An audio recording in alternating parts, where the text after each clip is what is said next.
फैसला हुआ है। अब सुप्रीम कोर्ट जाएंगे सर। फैसले में फर्क होता है, आज फैसला हुआ है। अस्सलाम वालेकुम रहमतुल्लाहि व बरकात। मेरे दोस्तों, उम्मीद है कि आप बहुत अच्छे होंगे और इंशाल्लाह अपनी लाइफ के लिए कुछ ना कुछ अच्छा करने की कोशिश जरूर कर रहे होंगे। आज की जो वीडियो है वो बिग न्यूज़ के लिए बना रहा हूँ। ये न्यूज़ वीडियो है। उमूमन मैं न्यूज़ वीडियो नहीं बनाता, लेकिन आज मैंने जब देखा सोशल मीडिया पे बहुत ज़्यादा ट्रेंड करने लगा। अभी कुछ टाइम पहले यानी कि दोपहर से ट्रेंड हो रहा था, तो मैंने देखा कई बार, यार ये क्या हुआ। आज़म खान के साथ में आज जो हुआ है वो यार आप सोच नहीं सकते। आज़म खान वही आज़म खान जिनके बारे में मुकदमे लगाए गए थे, बकरी चोरी, मुर्गी चोरी, अंडा चोरी, किताब चोरी, पैसे चोरी के और कुर्सियां चोरी, हजारों नहीं 80 मुकदमे उन पर लगाए गए थे। वही आज़म खान के बारे में आज बहुत बड़ी बिग न्यूज़ है। बिग न्यूज़ ये है कि अब्दुल्ला आज़म जो आज़म खान के साहबजादे हैं, उनके ऊपर एक मुकदमा और केस चल रहा था कि उन्होंने गलत तारीख दे के अपना जन्म प्रमाण पत्र बनवाया है और उस प्रमाण पत्र के जरिए उन्होंने विधानसभा का चुनाव लड़ा था और वो जीते भी थे। तो ये उनका केस चल रहा था 2019 से 2023 तक आ गया। अब 23 से आने के बाद में इन पे इल्जाम ये लगाया गया कि उनके पास में 2 प्रमाण पत्र है, जबकि उनकी नेचुरल जो उनकी जन्म तिथि डेट है वो 1993, लेकिन उन्होंने जो पेश की है 1990 यानी कि 1990 की।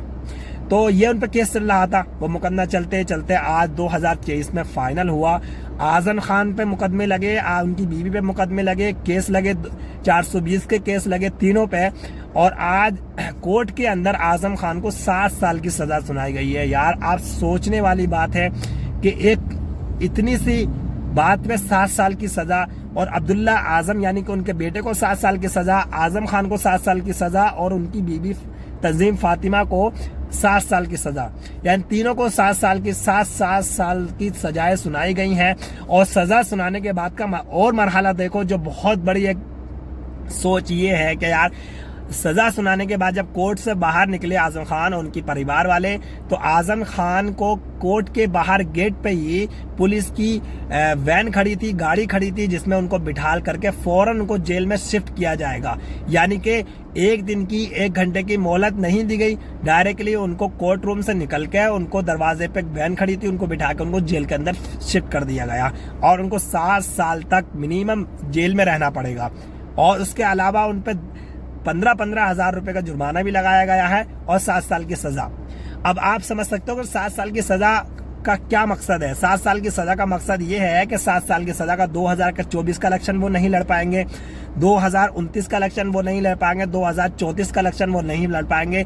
तीनों बाप बेटे और माँ, यानी कि इनका जो राजनीतिक कैरियर है, जो दबदबा था, जो इनके रुआब था, जो इनका एक बहुत बड़ा इनका एक राज्य चलता था, वो सारा दबदबा, उनका राज, उनका जो राजनीतिक कैरियर था वो बर्बाद हो चुका है एक किस्म से। अब उनकी माँ को देख लो, अब्दुल्ला आज़म यानी आज़म खान की बीवी को देख लो, अगर 7 साल के बाद में भी वो इलेक्शन नहीं लड़ पाएंगी, 2029 के बाद इलेक्शन लड़ेंगी वो। अब 2029 में उनकी हालात क्या होंगे, आज वो कितनी बीमार हैं, कितनी उनकी तबीयत कैसी रहती है। आज़म खान के भी स्वास्थ्य ज़्यादा बेहतर नहीं रहता। तो 7 साल और 10 साल के बाद जब वो निकलेंगे तो वो किस तरीके से इलेक्शन कौन सा लड़ पाएंगे। यानी कि मकसद ये है कि उनका राजनीतिक कैरियर जो था वो एक तरह से बर्बाद कर दिया गया। अब उसके अंदर कुछ नहीं बचा। और आज़म खान पर कितने सारे केस लगाए थे, मुर्गी चोरी, बकरी चोरी, किताब चोरी, अंडा चोरी, ऐसे हजारों केस उन पर लगाए गए। और आज उन पर केस लगा के उन पर सुनवाई करके उनको जेल भेज दिया गया। तीनों बाप बेटे माँ सबको जेल भेज दिया गया। और दूसरी बात यह है कि कितने ऐसे लोग हैं हिंदुस्तान का जो हजारों करोड़ रुपए लेके भाग गए हैं, लेकिन आजकल की सरकार, या यूपीए सरकार हो या एनडीए सरकार, दोनों सरकारों ने उनके लिए कोई फरमान जारी नहीं किया। कोई उनको जेल नहीं गया, कोई उनको बाहर से, विदेश से उनको इंडिया वापस नहीं लेकर आया। हजारों करोड़ों रुपए आप खा जाओ इंडिया के, कुछ नहीं होगा। गरीबों के पैसा खा जाओ, गरीबों का टैक्स का पैसा पेट में भर के ले जाओ, विदेशों में इन्वेस्ट करो, विदेशों में भाग जाओ, कोई मतलब नहीं है। किसी एक ने अगर जन्म प्रमाण पत्र यानी कि जन्म तिथि का डेट अगर गलत लिखवा दी या 2 बनवा लिए, तो उस पर इतनी बड़ी सजा कि 7 साल की बेटे को सजा, 7 साल की माँ को सजा, 7 साल की उसके बाप को सजा, और उन पर जुर्माना भी साथ में।